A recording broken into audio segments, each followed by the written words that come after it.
बहुत समय पहले की बात है। एक गांव में एक साधु मंदिर में रहा करता था। उनकी दिनचर्या रोजाना प्रभु की भक्ति कराना और आने जाने वाले लोगों को धर्म का उपदेश देना थी। गांव वाले भी जब भी मंदिर आते तो साधु को कुछ न कुछ दान में दे जाते थे। इसलिए साधु को भोजन और वस्त्र की कोई कमी नहीं होती थी। रोज भोजन करने के बाद साधु बचा हुआ खाना छींके में रखकर छत से टांग देता था। समय ऐसे ही आराम से निकल रहा था, लेकिन अब साधु के साथ एक अजीब सी घटना होने लगी थी।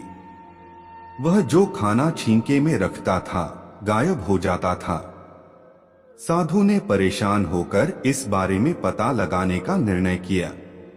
उसने रात को दरवाजे के पीछे से छिपकर देखा कि एक छोटा सा चूहा उसका भोजन निकाल कर ले जाता है।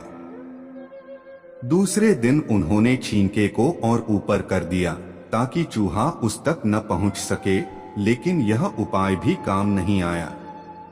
उन्होंने देखा कि चूहा और ऊंची छलांग लगाकर छींके पर चढ़ जाता और भोजन निकाल लेता था।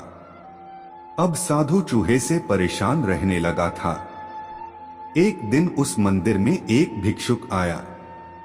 उसने साधु को परेशान देखा और उसकी परेशानी का कारण पूछा तो साधु ने भिक्षुक को पूरा किस्सा सुना दिया।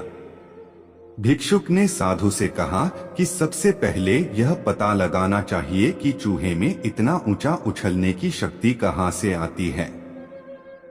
उसी रात भिक्षुक और साधु दोनों ने मिलकर पता लगाना चाहा कि आखिर चूहा भोजन कहाँ ले जाता है। दोनों ने चुपके से चूहे का पीछा किया और देखा कि मंदिर के पीछे चूहे ने अपना बिल बनाया हुआ है। चूहे के जाने के बाद उन्होंने बिल को खोदा तो देखा कि चूहे के बिल में खाने पीने के सामान का बहुत बड़ा भंडार है। तब भिक्षुक ने कहा कि इसी वजह से ही चूहे में इतना ऊपर उछलने की शक्ति आती है। उन्होंने उस सामग्री का निकाल लिया और गरीबों में बांटा दिया। जब चूहा वापस आया तो उसने वहां पर सब कुछ खाली पाया तो उसका पूरा आत्मविश्वास समाप्त हो गया। उसने सोचा कि वह फिर से खाने पीने का सामान इकट्ठा कर लेगा। यह सोचकर उसने रात को छींके के पास जाकर छलांग लगाई, लेकिन आत्मविश्वास की कमी के कारण वह नहीं पहुंच पाया और साधु ने उसे वहां से भगा दिया। कहानी से सीख: संसाधनों के अभाव में आत्मविश्वास की कमी हो जाती है। इसलिए जो भी संसाधन आपके पास हो उसका ध्यान रखना चाहिए।